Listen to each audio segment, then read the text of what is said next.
السلام عليكم أصحابتي والسلام ملك استودونك كجوبتين وفاضم قروح عمر كلا صول لابتي إن شاء الله حرجينا عافمت صحابتنا عافمت قبتين أنا الحمد لله وعافمت قبنا إلهي بنوني معي أدين كان السيدة وكلا ما أول بأدونك كجوبتين أصحابتي والسلامتين سلام قالية أصحابتي عصب أنا وصبير دونتنا أي كانوا حاليه السود وهذا مش ومشيني أصحابتي هرنا لجوبتنا وحاليه ما شاء الله كل إيلاب إنكم هاد علنا يا مرة والبدير قلنتين إن شاء الله كومنتيدي إنه قروح ضبطا أصحابي عاوم حنا وضاف هذا من قروح فضلا هدي أجنالك يقول عصبتها هاي لا أجمر السبسكرايب كدقس كسي وبلاش ودير قلن إن شاء الله أنت سوا عسي عاوم حفظ من قروح وضاء وكهل الربطة عاوم حكا هاد الرواء أصحابي أرنك دعدي مقالة جرمالك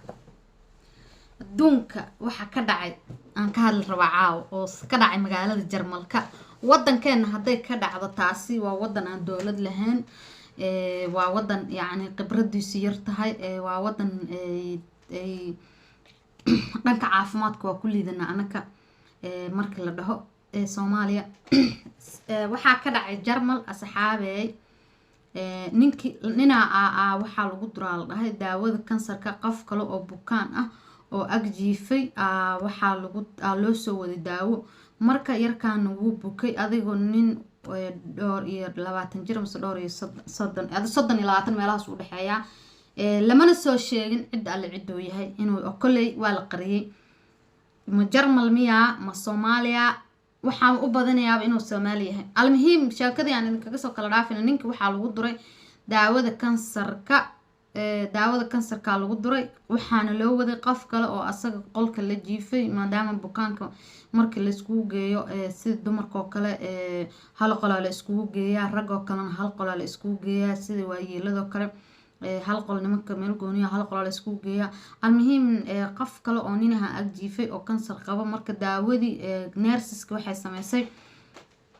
daawadii say u soo waday waxay ku durtay qofka kale oo wiilkan dhintay oo caadiga ahaa oo يعني عافمات kale u imaaday dhakhtarka ama loo soo seexiyay ay ku durtay almuhiim dhulka ma wala dhicin ila daa qofku haduu cudurka qaban daawadi asagay dur wax yeelaysa asagay dib gaarsiinaysa marka Soomaali inuu yahay waa laga yaabaa kulay qofka hada jinsiyadiisa lama saacin ninka dhintay jinsiyadiisa lama shaacin lama sheegin cid alla cid uu yahay inuu Soomaali yahay yaa yaqaan inuu Afqaan yahay yaa yaqaan inuu Suuriyaan yahay yaa yaqaan inuu Jarmal yahay yaa yaqaan almuhiim Soomaalida waxaan leeyahay Jarmalka joogtaha iska jiraan haday dhakhtarada tagayaan nurseska daawada waxay ay ugu duraysid maxay tahay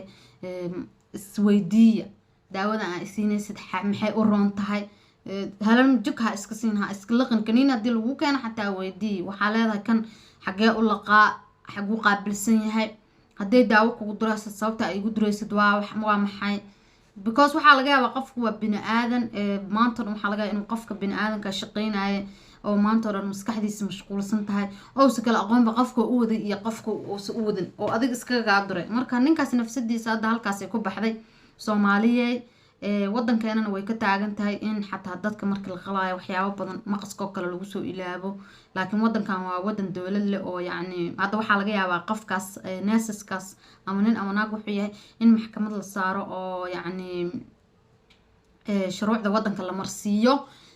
kulay yaani asaga kas ahaan uu ma durin way uga dhacday qofkan uu waday qalad oo ugu dhiftay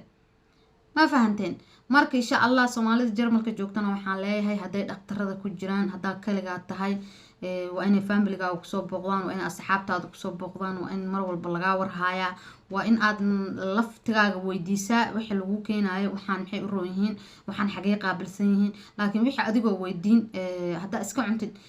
waa dhibaato midda kale oo anaka aan dhibkan haystana waxa waaye anaka Soomaali ahaan hadaan nahay ama Jarmalka aan joogno dhibaatadan haysata waxa waaye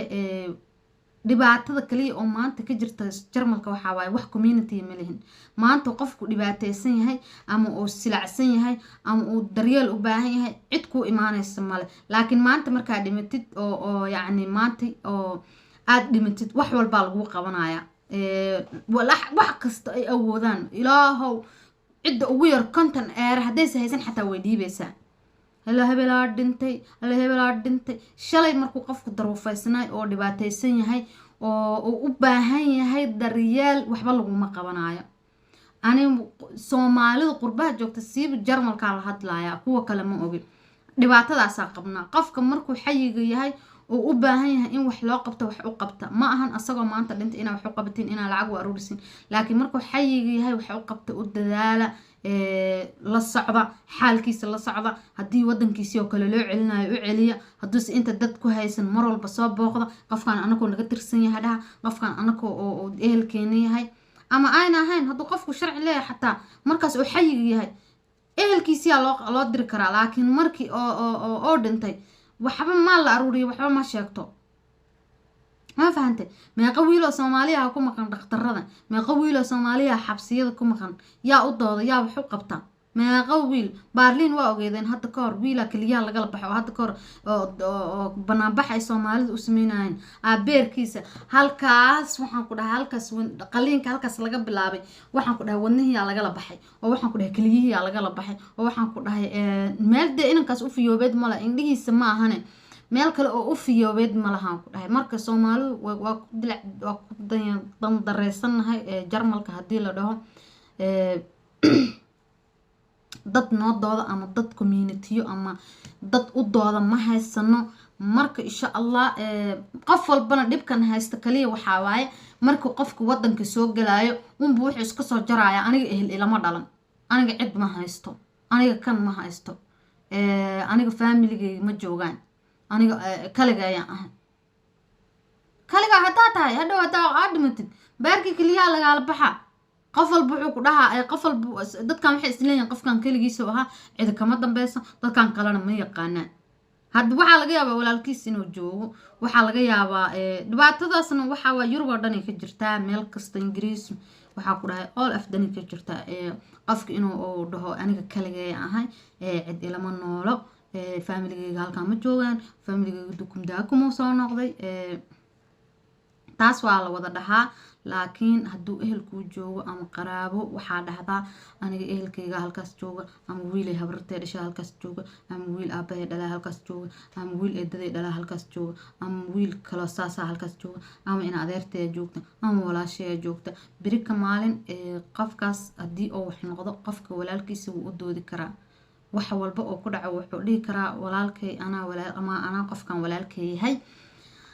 wax walbana wuxuu leeyahay karaa qodobada sharciga laakiin maanta anaka dhibaatadan haysata waxa waa siiba qurbaha in qofki oo wiilasheen kaliya beerka laga baxo yaa ogda gabdho badan inay ku jiraan oo kaliya beerka laga baxay Sacuudi Carabiya gabdhaha kaliya beerka laga bixi jiray Jarmal lama noogu darsan ilaa saala muuraha marka insha Allah iska jira Soomaaliya maanta qodobkan aan soo galay waxa waaye qodobka kaliya in hadii aad dhaqtar ku jirtid oo nurseska daawo ku keento in aad dhahdid maxay u roon tahay xagee qaabilsan tahay daawadan maxay tahay xanuunkee ii siinaysa yani xanuunku ku hay hadii daawo lagu siinayo markaas ay kula xanuunkaas lagu siinaya laakiin jag iska ilaali hadda wiilkaas naftiisa sakin ku waayay wadankiisana lama shaacin inuu Soomaaliya laga yaabo laana balblis dhahay qofkan meel wadan burbursan oo kasoo jeeda maxaa naga gal kaliya beerka hore laga wala sibax kaas in loogu dhifto waa laga yaabaa inuu Jarmal yahay waa laga yaabaa wax alla wuxuu yahay lama oga almuhiim wiilkaas wuu dhintay daawo qaladahan lagu duray kaas loogu duriyay kaliya beerka laga baxayana lama oga ilaahay naga qabto insha Allah gaalada qeyrkooda Allahna waafajiyo shartoodana Allahna mutiyo insha Allah marka asxaabay fadlan hadii aan ugu cusub tahay janaalka subscribe soo saar insha Allah hadii aad hore noola joogtana waa maasan tahay subscribe ku waa dhiirigelin waxaan ku iri hadii aan nala joogtana commentiga iyo like-ta iyo share garaynta naga ilaawin hadii aan ugu cusub tahay subscribe-ta iyo like-ta naga ilaawin insha Allah iyo daawashada oo noo muhiim ah asxaabay video share gareeya waa sida iyo nabadgelyo iyo video dambe oo cusub bye bye iyo anako is ogaana